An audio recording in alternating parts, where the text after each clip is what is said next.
And hello again. Welcome back to Cackling Carnarium.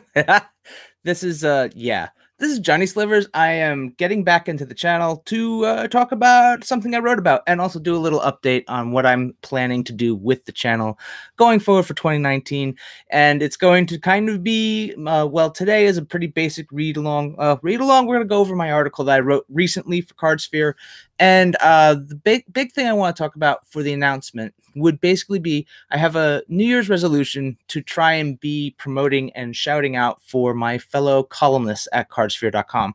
So what I am looking to do, if it's possible, if schedules permit, I'm looking to not only talk about more CardSphere articles here on this channel, but if any of the authors from CardSphere are interested and want to get into a Google Hangout with me, do some read along, or even answer some questions or talk about the article and the topic on hand or the articles they've written recently, I'd be happy to have them on, and I want to offer up my channel as a platform to help promote those works. That said, scheduling would be the one hiccup we'd have to figure out. So clearly we have to go along and see if who's available when, if they are interested in doing that. And I will be basically doing this on Tuesdays when I'm not on Tin Street. It'll be the alternating Tuesdays, and hopefully that will work out for some of my fellow columnists. But yeah, printed form, written word, that's the kind of stuff I want to promote some more with the channel. Along with that, there are some other collaborations I'd be looking to do, but last year we were doing a little bit of the whole EDH roast thing, and then so much so, I don't know, I'm experimenting with how I want to make this all happen. And I just wanted to, get into some article review, talk about what I wrote about here for Ravnica Allegiance, and see what we have going on, like what I really liked. And unfortunately, I had a lot to write about for Allegiances here. They just, there's only so much you can fit into 2,000 words, and this is what we put up here. So we wrote about Orzhov and the Afterlife keyword mechanic. And for those of you who are not around for original Innistrad, Afterlife is kind of a remake of an old ability. In the original Innistrad, you had a very similar effect with cards like Doom Traveler, where when it died, it created a 1/1 Flying Spirit token. Now, the difference with Afterlife is those Flying Spirit tokens are black and white, whereas the old version, they were just white Spirit tokens. So there is that one nuance, but that makes a difference. It does matter in some cases when you have some of those anthem effects like Bad Moon or Crusade. So that does make a difference for a black-white Orzhov deck. However, it's a very similar mechanic, and the fact that we had another iteration of that mechanic means you have more to build around. So an Afterlife deck in EDH is definitely a thing that can happen. So be sure to look for those options, not just in the latest expansion of Ravnica, but be sure to go and check out the old sets like Innistrad, Dark Ascension, and even I think you could probably find similar effects available in Avacyn Restored. Might have some more of those. So the options are there. Then the cards that I picked out here, Teysa Karlov was a pretty straightforward support for Afterlife mechanics. I like this card. It's a decent casting cost, decent body for what it does, and as a commander, I think it was a strong card. I think the fact that this also supports other cards like Phantom General, Intangible Virtue, Hangerback Walker, Symbiotic Worm, Wormcoil Engine, Chasm Skulker, you go 3-color. You don't necessarily have to run Teysa as your commander, but you definitely can go ahead and utilize her ability to bolster other effects in other decks.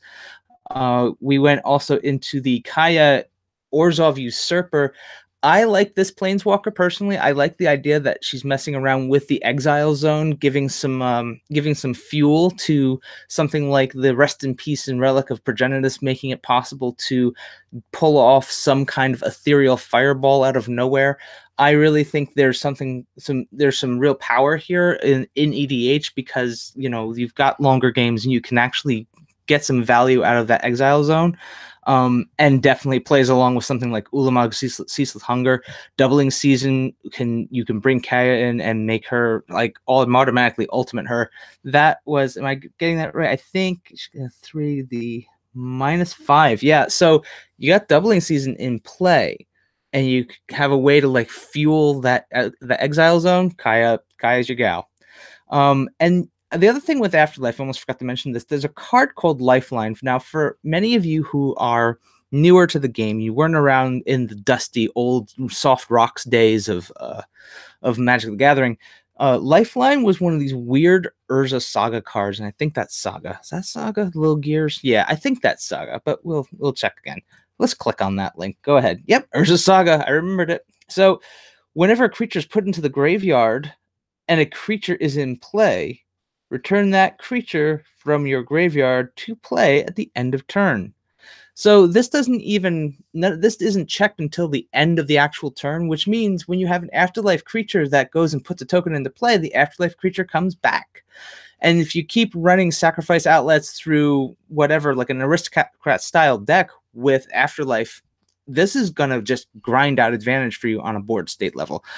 Flyers, flying idiots all day long. This is actually, and this has come down a bit. This used to be a $5 card for the longest time. It spiked with some of the buyouts, and it definitely came back under control. I think it was somewhere like $50, $40 or a couple months back, but definitely an interesting old card to play along with your afterlife abilities.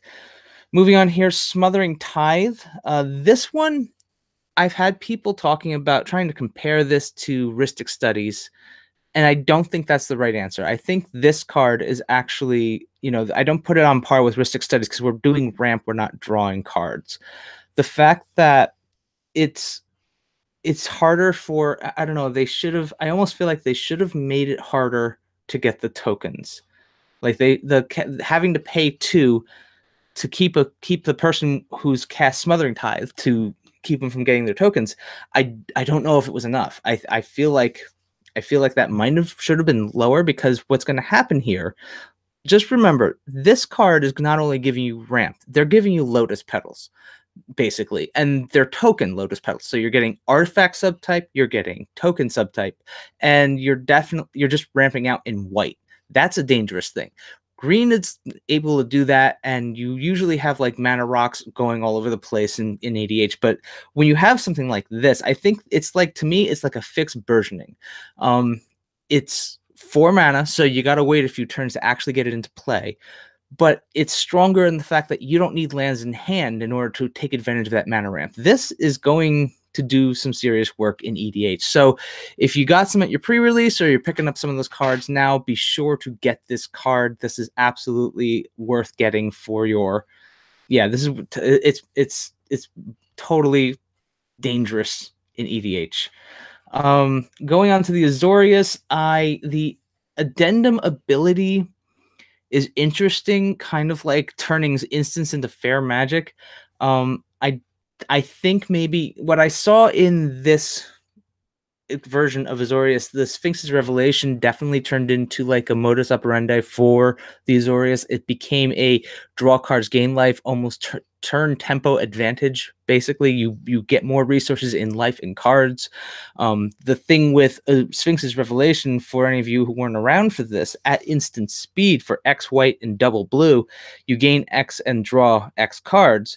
This really could set a game back. Like, in standard, if this went off and you were getting it for 3 or 4 on your opponent's end step, whether they knew it or not, and this is something that Sam from Rhystic Studies talked about a year or 2 ago about Sphinx's Revelation, how basically when this resolved, if you were facing off against it, you were already losing the game, just because they gained on life tempo, they gained on card advantage. And what they've done with Azorius, with the addendum ability, with a couple of key cards, is they've recreated the ability of Sphinx's Revelation, but at more of a sorcery speed. And actually, as I think about it more, I didn't write about the Crassus, the jellyfish Hydra card, because I thought it was okay. But I think in standard, I wouldn't be surprised if we see a Bant Revelation style deck where we have the crashing Crassus, or I'll have to find it, whatever the jellyfish Hydra beast, weird simic acid trip creature is. Um, he's he's a beast and apparently tearing it up in sealed. But basically, between that blue green Simic creature doing the Sphinx's Revelation type thing and a couple of other key cards, we have that ability to draw out advantage in tempo and card draw. Of the cards that I like to cover in this article, Lavinia Azorius Renegade, I think the strength of this card as a commander is the fact that she is white and blue and easy to recast over and over and over. Each opponent can't cast non-creature spells with converted mana cost greater than the number of lands in play. So it kind of puts a curb on your ability to throw out mana rocks. It slows things down. You can't necessarily go land. Well, basically, you have to drop a land in order to play anything like your Lotus Petal. Oh, Lotus Petals. Oh, you don't need lands in play. Never mind. I'm misreading that. But basically, you can put your. You can't just go ahead and say, I'm going to Soul Ring on turn 1. I'm going to put my Winter Orb into play, or maybe one of my Signets into play, because if you still only have one land in play, you have to wait that turn. So it requires you to stay on your land curve. You got to make sure that tempo is good. It kind of forces fair magic. And whenever an opponent casts a spell, if no mana was spent to cast a spell, counter that spell. So basically, you can't cheat things into play. You can't take a big beater and cheat it into play with a card like what is it called? What is that? Lions? Not lions, something. Oh, Quicksilver Amulet? I think that was it. Let's look that. I'm gonna go take a peek at that. But I think Quicksilver Amulet is one of those cards where you can pay mana and take the card and put it from your hand into play. I can't remember. Let's go look that up.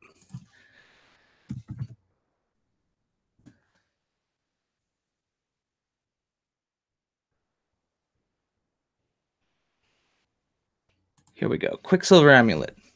Put a creature. Yeah. So say, for instance, Quicksilver Amulet, you pay 4, tap it. You may put a creature card from your hand onto the battlefield.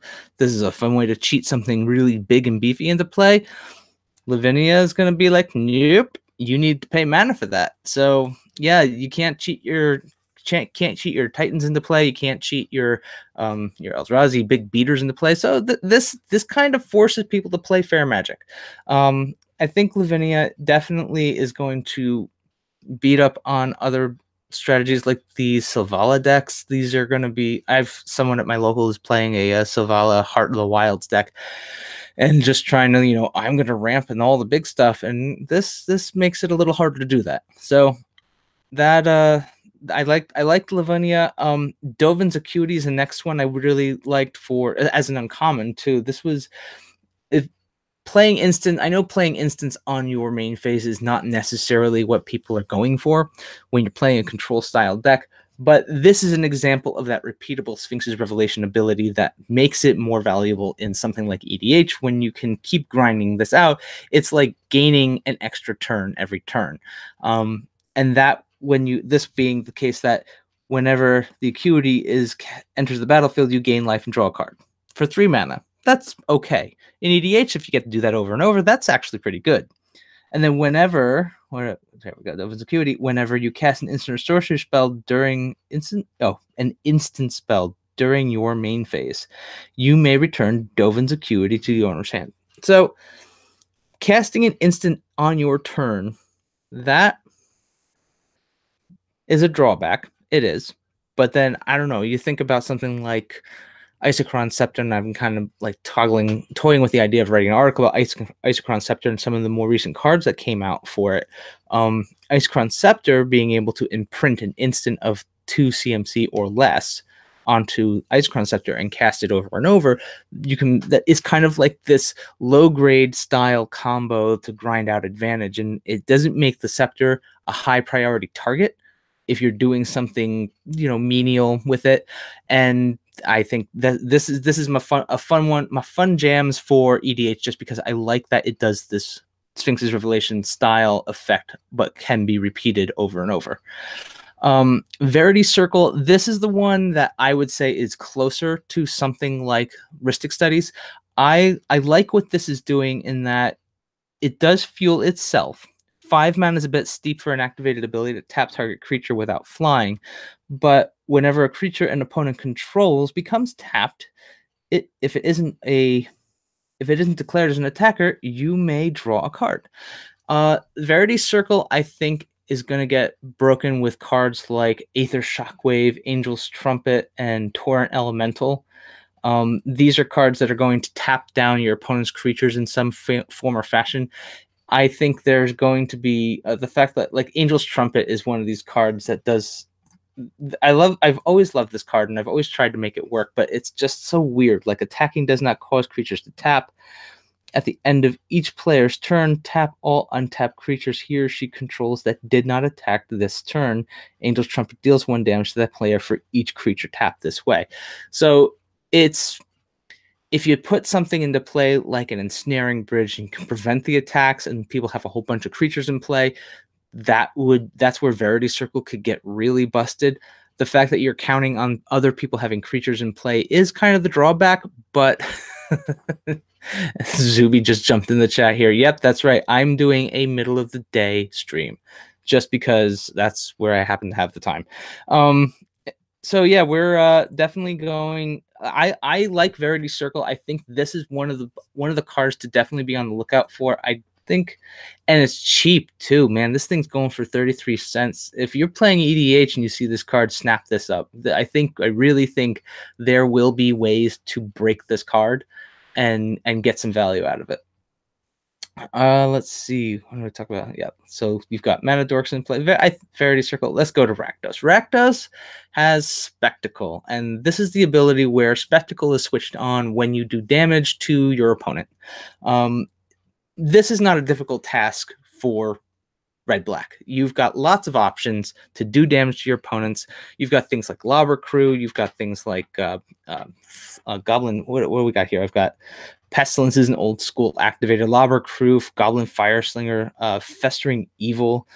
During your upkeep, Festering Evil deals 1 damage to each creature and each player. Like, this is just an old school art enchantment that just hangs out and keeps Spectacle online.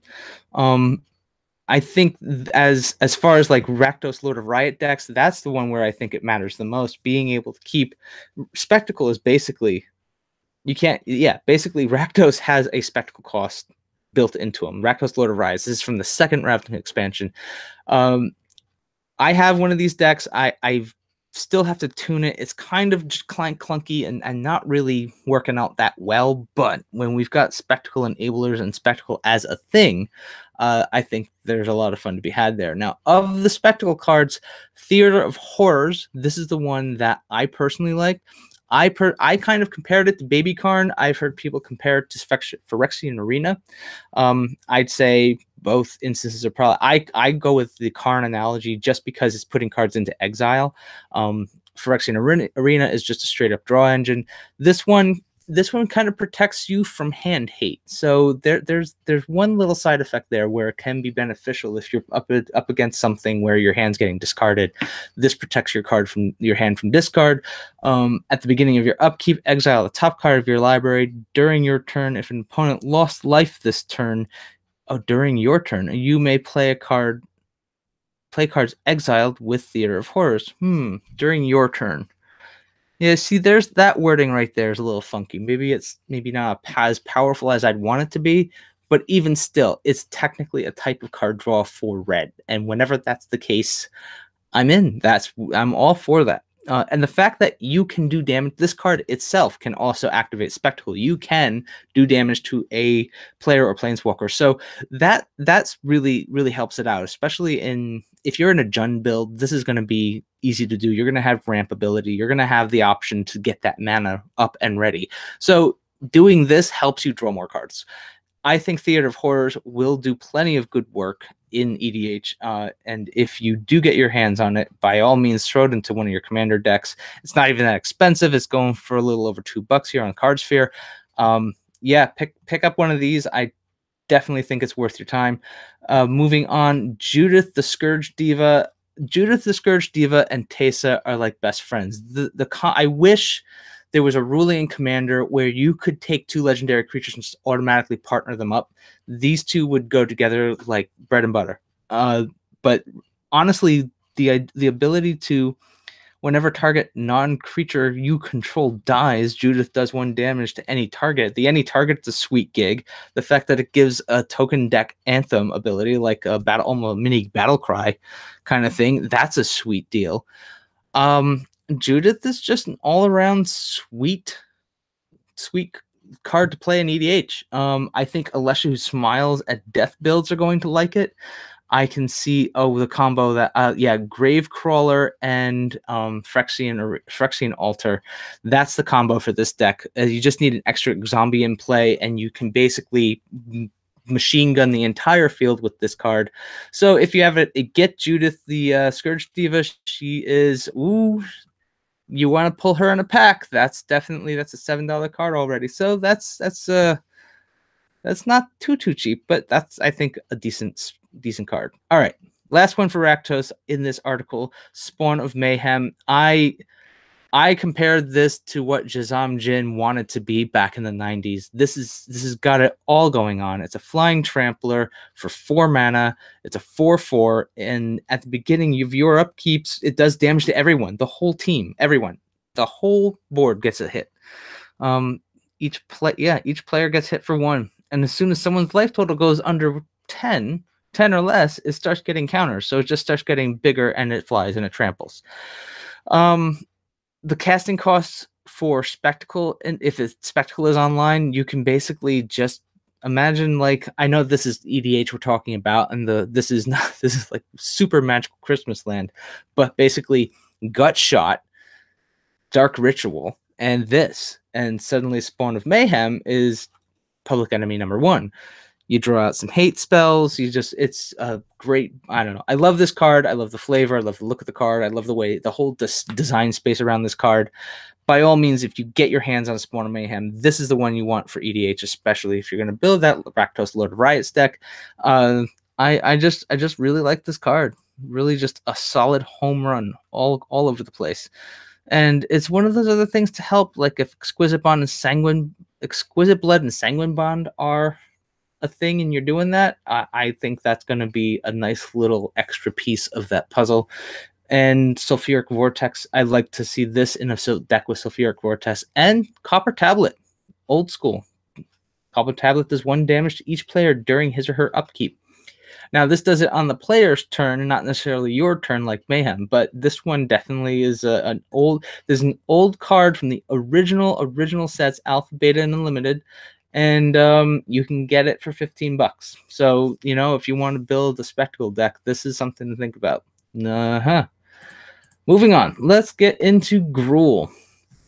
So, I saw this on social media. People were talking about the Riot ability being comparable to what Tribute was back in Born of the Gods, except it's better because you have a choice on how it operates, and I think that's true. I think the fact that you can decide what you need in the action of just casting the card for its retail cost is a big deal. I don't know how big of a deal it is for something like EDH as far as creatures that have Riot built into them, but I do think it's nice to have it there. We'll see what happens as we get into it. I've played against, what is it, Spellbreaker. I think it's the 3 mana 3/3 with Riot, and it gives you and Spellbreaker hexproof while it's your turn.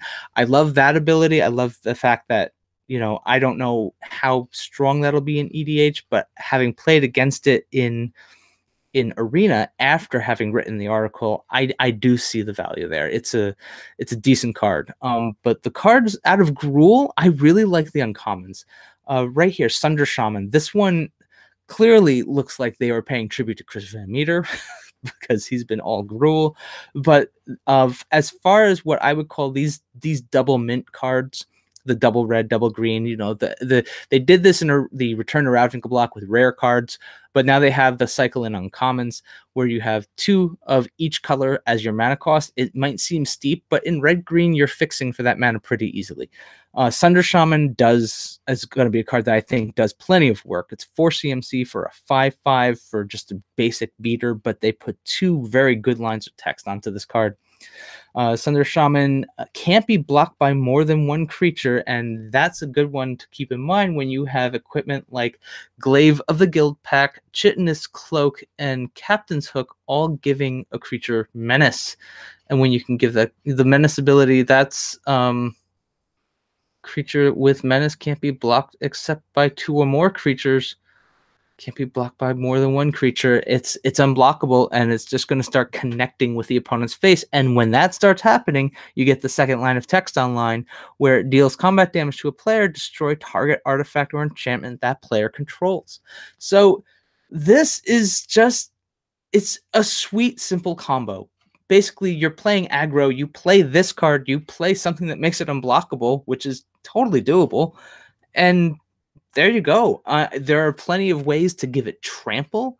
So when you've got something like that, this one, like plenty, when you can give something trample that's this big and hard to kill, that's already going to give you value off of just one attack. You get in with trample, you connect with their face, you take out their soul ring, you take out one of their pesky, I don't know, Rhystic Study enchantments. Yeah, this is going to be a good card for EDH. The next card I went in for was Cindervines. There are a few things I like about this one. I like that I think it does its job better than Aura Shards does its job. No, not Aura Shards. I'm sorry. Aura Shards is a great one for taking out enchantments and artifacts. I think this does it maybe a little better than Aura of Silence.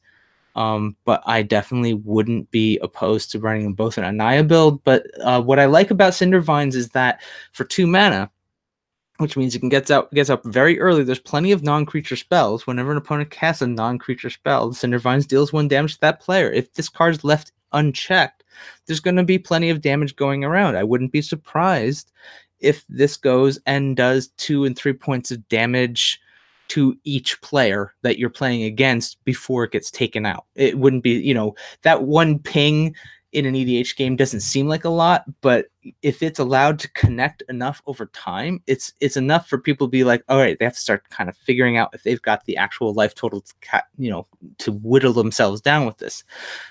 Esper life game builds aren't going to care much about it, but it's going to put pressure on anybody else who's running a deck that is heavy in non-creature spells and doesn't want to lose too much life total too fast. But the idea that you can also sacrifice this to take out a key enchantment or artifact, and it does 2 damage to that permanent's controller. It's just a nice, sweet card. It's all around a nice design. I like this card. I thought it was solid. There's another one to get for your EDH meta. And then the other one was Rhythm of the Wilds. This enchantment is bananas. Creature spells you control can't be countered. I love it. I love it anytime there is anything in red and green that tells the opponent you can't counter my spells. This one is kind of like the between that and the fact that it gives all your creatures riot while it's in play. This is almost like a modified fixed version of Anger. This one is a sweet enchantment. I think we'll see that. I think this will go great in a Xenaghost deck. Especially one that's chock full of giant Eldrazi Titans. This is going to ruin someone's day. So, yeah, Rhythm of the Wilds. Gruul is a great one for uncommons to pick up for EDH, so the price shouldn't be too insane. Actually, go back to Cindervines here. And, yeah, Cindervines, that's not very expensive either. Get that for under $2. Simic, what can I say? Simic got the short end of the stick on this one. The adaptability is okay. I think it has a little more room to be successful in EDH just because, games generally are slower and then you've got more time to actually use the adaptability. But at the same time, the better part of the adaptability is the fact that you can take these counters off and reuse them as opposed to something like Monstrosity. From Theros block, the Monstrosity ability could only happen once. Once it became monstrous, it didn't matter if they lost the counters. They've become monstrous, and that's all there is to that. So of the cards from Simic that I went into, the Prime Speaker Vanifair, it's basically Birthing Pod on a body, and it's your commander, so you can keep recasting this. I personally think this is going to be a great deck for new EDH players looking to build some kind of a combo deck. So if they're looking for combo, this is going to be a straightforward, here's my commander, I'm looking to combo into something big, and it's easy for a player to figure out. There are plenty of ways to take advantage of this.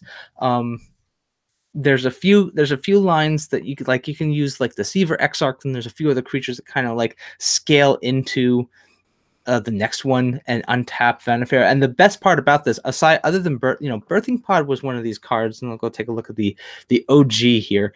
Birthing Pod, you had to pay mana. You had to pay 1 and a Phyrexian green. So you could either pay 2 mana or 2 life and 1 mana, tap the card, and go and do the same effect where you sacrifice a creature, go fetch up another creature with a casting cost equal to the sacrifice creatures plus 1, and then you just kind of start scaling your way up to a bigger creature. With Vanifair, the big deal with this card is you don't have to pay mana. That's the thing. So when you put Vanifair on the field and equip her with a Lightning Greaves and then throw Intruder Alarm onto the battlefield, creatures don't untap during their controller's untap steps. But whenever your creature comes into play, untap all creatures. Then you can just basically machine gun your way through your deck. You build this into a token style build, and then you go and get your Craterhoof Behemoth, and there you go. It's done. You token up and go Craterhoof, and full ham just stomp the field to death. There it is. It's a simple aggro combo, but it's what if you want to start somewhere, that's a great place to start. Simic Ascendancy, I like this one. I think actually Simic Ascendancy for 2 mana, I know it's a very meme style card for the internet, but there are plenty of hexproof creatures available to Simic, and you can keep putting counters on them. I think there are also plenty of infinite mana loops where you can dump mana into this, and the value, you get what you're spending for that win is a better value than something like, say, Helix Pinnacle, which is 1 green for a Shrouded Enchantment. It does the same thing, but you need 100 counters. You have to pay 100 mana to get there. Simic Ascendancy, ultimately, what do you need? Simic Ascendancy, at the beginning of your upkeep of Simic Ascendancy, has 20 or more growth. So you have to you need a creature in play. That's the downside. But you need to spend 3 mana per counter to get this, and you're going to pay 60 mana for the win versus 100 on something like the Helix Pinnacle. So that's where I think I'd say parking them next to each other is a good way to go. This is definitely a card to get. Again, awesome little card. Incubation Druid, this is the other one. This one is super busted. I think of Bloom Tender. Bloom Tender was from Morningtide, Eventide.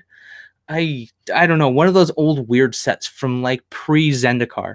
For Bloom Tender, you could create 1 mana for each color among permanents you control. Add 1 mana of that color to your mana pool, so you can make it's also a $35 card here. That's an expensive card. Keep in mind, this is a very small print run for this card too. That's part of why I think the price is what it is. But you're depending on other permanents having colors to get value out of this card. When you go to something like Incubation Druid, the Incubation Druid, it just needs a counter. You don't need to adapt it. It just needs a counter. So there are plenty of ways to get cheap counters onto this card.